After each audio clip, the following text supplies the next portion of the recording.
एक 2 साल का बच्चा खेल रहा था और खेलते खेलते उसके हाथ में चूहे मारने वाली दवाई लग जाती है। बच्चा नादान था, उसे ये नहीं पता था कि ये चूहे मारने वाली दवाई है, बल्कि वो तो उसे चॉकलेट समझकर खुश हो रहा था। अब जैसे ही वो बच्चा दवाई खाने जा रहा था, उसी समय तुरंत उसकी माँ की नज़र उस बच्चे पे जाती है और वो तुरंत बच्चे से चूहे मारने वाली दवाई छीन लेती है। अब ये देखकर बच्चा बहुत ज़ोर ज़ोर से रोने लगता है। बच्चे के इतना रोने के बाद भी माँ उसकी एक नहीं सुनती और दवाई ले जाकर छुपा देती है।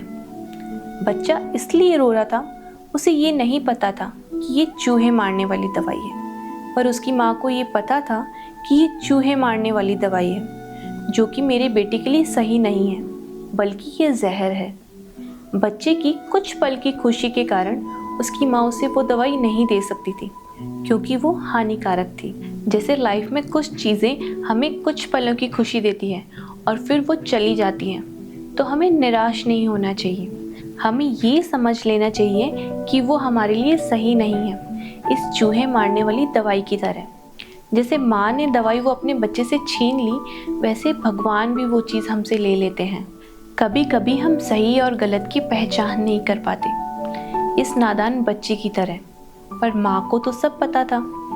वैसे ही भगवान को भी सब पता होता है कि हमारे लिए क्या सही और क्या गलत। भगवान की योजना हमारी योजना से बेहतर होती है, तो हमें ये सोच लेना चाहिए कि जो भी हमारे साथ हुआ वो हमारे अच्छे के लिए हुआ। लाइफ में कभी कभी कुछ चीज़ों का इंतज़ार हमें बहुत लंबे समय से होता है। वो चीज़ें हमें मिलती ज़रूर हैं, पर कुछ समय के लिए, और इस स्थिति में हम भगवान को कोसने लगते हैं। हम उनसे कंप्लेन करने लगते हैं कि आपने हमारी लाइफ में ऐसा क्यों किया, और थोड़े टाइम के लिए हम भगवान से अपना भरोसा उठा लेते हैं। लेकिन कुछ समय बाद हमें ये रियलाइज़ होता है कि जो भी हमारी लाइफ में हुआ वो अच्छा हुआ।